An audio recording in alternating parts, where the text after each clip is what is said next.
Welcome back, y'all. Little Texas shout out there. Joseph and I actually were the co-hosts of Yoga for Your Intellect, and he is one of the big reasons that I kind of got stopped in my tracks a decade ago with this philosophy, while going wide with Eastern philosophy and having previously gone wide and deep with Western philosophy. About 3 years into going wide in Eastern philosophy, met Joseph in Malibu, where a decade later now we live.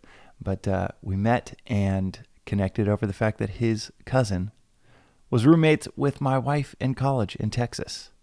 And we're both from Texas.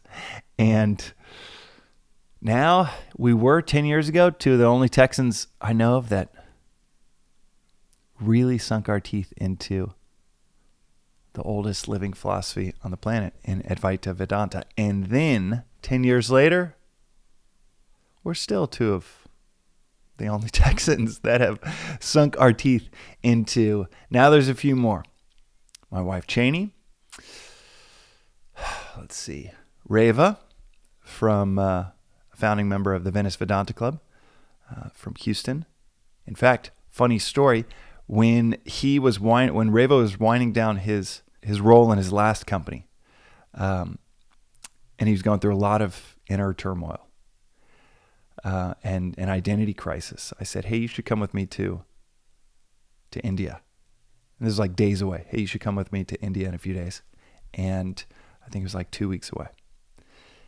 And we're going to go to this ashram. I'd never talked to him about philosophy before. We're going to go to this ashram with 100 students and residents, tiny little ashram outside of Mumbai, and you should come with me. It was like a two-sentence email. And by God, he said yes. Did not expect him to, but throwing out lines, throwing out hooks left and right to people with this philosophy, you stop caring whether the hooks take after a few years, because it's all worth it when it does with that one rare individual. 1 in 10,000 people will find this philosophy interesting. But for that 1 in 10,000 that does, as they say, they don't find anything nearly as fascinating. And threw that lob out there to Reva, and God bless him, he kind of took to it just like I did with Joseph. And I think having a relatable introduction, a relatable voice, on-ramp to this philosophy is so powerful. As the phrase goes, prophet must speak the language of the people. And I think a big part of that is that whenever something deep in huge contrast to what the world around us is telling us, whenever something disorienting in some ways is introduced to us, it is so helpful if it's introduced in the language we already speak. And this episode is we're coming up on our 2-year experiment, this daily podcast, daily reflections on this philosophy for these 10, 15-minute episodes every day for 2 years to create this 2-year course. So we're hitting that home stretch. And as we hit the home stretch, it's going to be a repetition of some of the most fundamental aspects of this philosophy. And on the on-ramp to this philosophy, you might have started with episode 1. This might be your first episode of the Daily Vedantic. But for an on-ramp to this philosophy, there is nothing better that I found than Vedanta Treatise.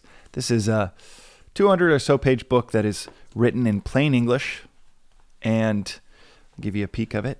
It is so straightforward. No woo-woo, no huge leaps of faith, but Vedanta Treatise, which sometimes sells out on the U.S. Amazon store, but if you can find a copy, it is the best. It's rare for a sage to sit down and write the compendium, beginning to end, soup to nuts version of this philosophy. It's rare for that to happen to begin with. But to have been done in the last 50 years, and our teacher, Swami, who ended up becoming my teacher because the book was so damn well written, to have spent about 23 years to write this book, revising it over and over and over again without any rush to get something out. To put that kind of work into any text is remarkable, but to do it, to write the modern, contemporary, plain English version, soup to nuts, of this ancient philosophy is exceedingly rare.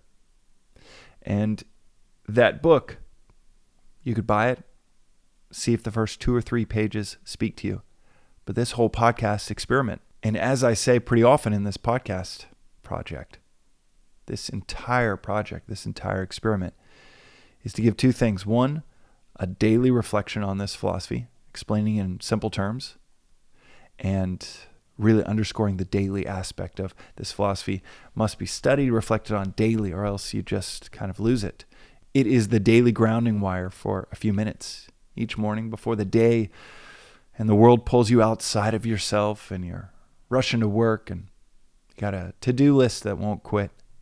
Spending time with this philosophy for a few minutes each morning on a daily basis, it is a big part of this philosophy, is the daily ritual, routine of sitting with these timeless concepts for them to sink in. And this podcast is meant to be a really accessible version of that.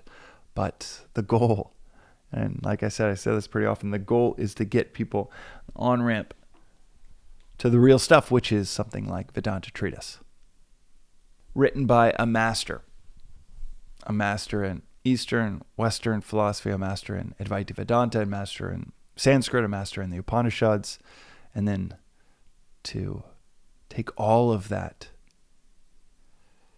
mastery of this subject and a wide variety of others, and then to write about it so simply in the book. There's nothing better to reflect on. Whenever you get 20 episodes in, 2 episodes in, maybe this is your first and you go straight to the book, that would make my day.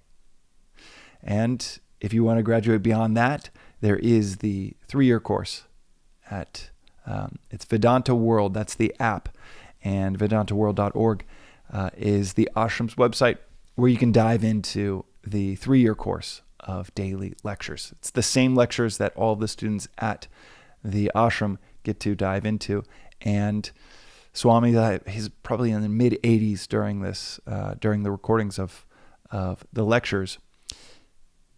And if you put it at 1.5x speed, then you get 60-year-old Swami.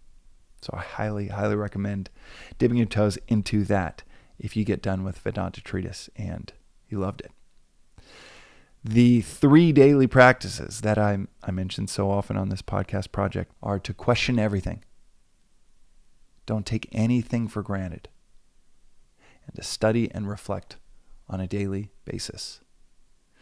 And on that study and reflection, to round out this reminder episode, because repetition is power, a reminder episode of those 3 daily practices, a reminder episode on the power of Vedanta Treatise if you haven't checked it out. This reflection episode as a reminder of the power of repetition. That reflection could be on Vedanta Treatise. It could be these episodes. It could be St. Augustine. It could be Aristotle. But find something that's timeless. As Rick Rubin, the famous music producer, once said on a podcast, probably about 3 years ago, he said, yeah, at this point in my life, I'm not reading anything that isn't over 1,000 years old. The depth of a choice like that, the perceptivity of recognizing, at least for a certain season in life, to choose to just read something a bit more timeless than a bestseller in 2024, 2017. How relevant is the bestseller list of 1992 or 2011 versus the all-time bestsellers that every century and every millennia still seem to resonate with humans over and over and over again. And Vedanta Treatise, even though that has been written in the last 50 years, it is on that timeless philosophy. But if you wanted to go into one of the canonical texts within this timeless philosophy, Beyond Vedanta treatise, you can actually purchase a no nicknames Bhagavad Gita. This is just a printout of a simple pocketbook printout of Swami's translation of the Bhagavad Gita that you can find on Amazon and I think a handful of other booksellers, but I know it's on Amazon. And I put that together, took out the nicknames because there's over 70 nicknames that the two characters of the Gita give each other throughout their 30-minute dialogue. Super simple read. And I took that out, and then I also just wanted a pocket read that just had the Gita. I will add the preface to the Gita and repeat it at the end of that text. And you just Amazon, no nicknames Bhagavad Gita. Again, it's a 30-minute read.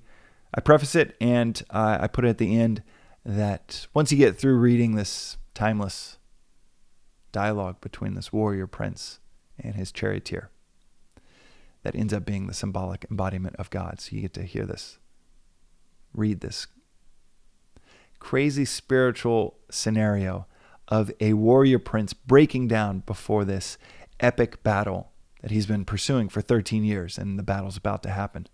Has this epic breakdown and tries to confide in his charioteer about why they shouldn't be doing this. They should go to the forest, study philosophy, run away from the battle. And the charioteer ends up being much more than just a charioteer.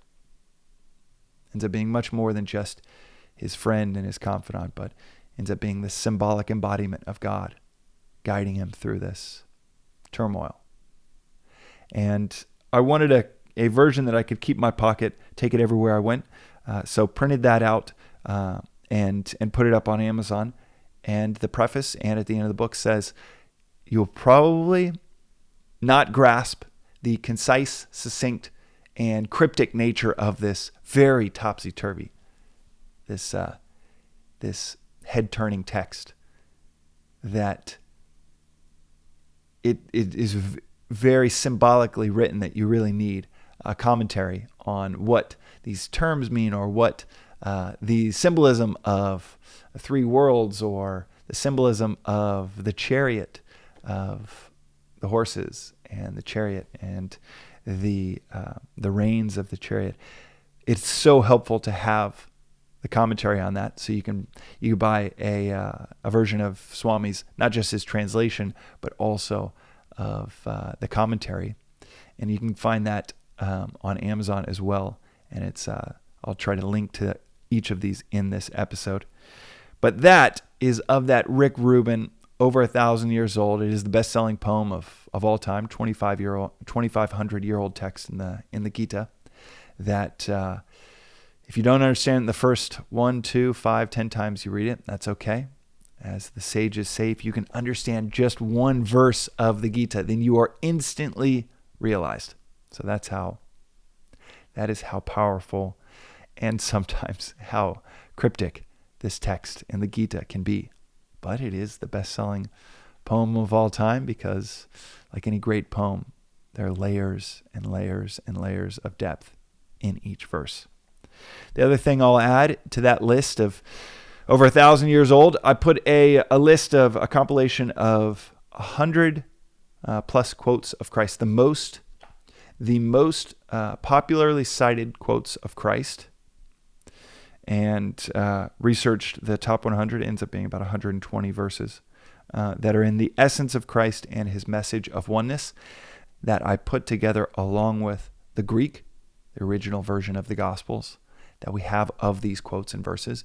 And good Lord, have we mistranslated many of them. And this is like well documented for the last 70, 80 years. Scholars have talked about this and shown very clear examples where the original Greek, because we still have those copies, we have no idea what Christ actually said in Aramaic, but we do have the original Greek, in which that Aramaic was then written down in Greek, because that was the universal language of the Roman Empire at that time. But then you have it go from Greek to Latin in 400 AD, and then from Latin you have it move into Old French, and then Old French to Old English, and then Old English to English. And there are many degrees of opportunities for humans to mistranslate that original Greek, suffice it to say, because of those many degrees of translation.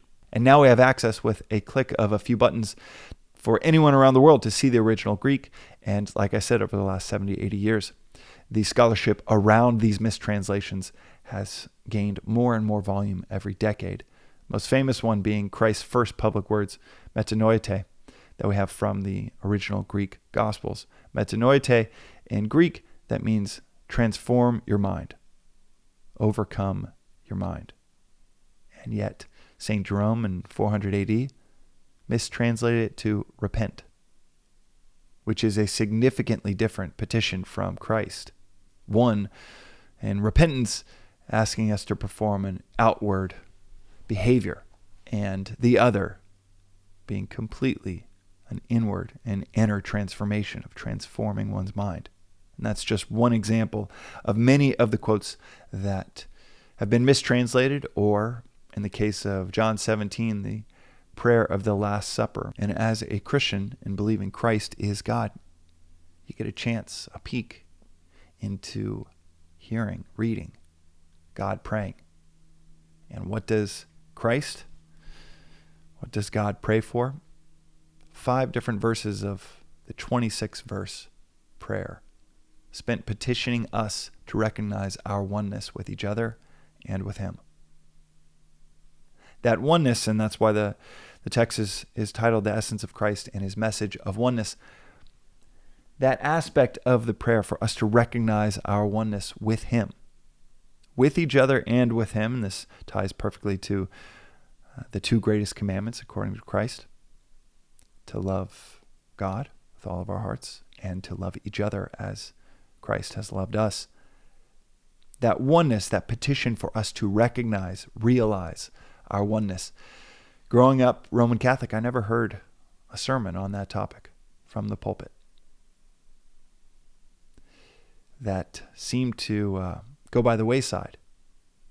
And yet, and if that's the prayer, the petition, the parting message of Christ before willingly going into His death the next day to His disciples, it's worth underscoring and reflecting perhaps a lifetime on that petition.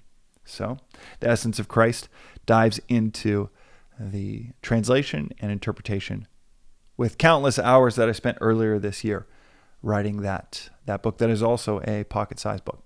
It's very short, so you can go check that out. And you could add that to the repertoire of reflections in the morning if you'd like.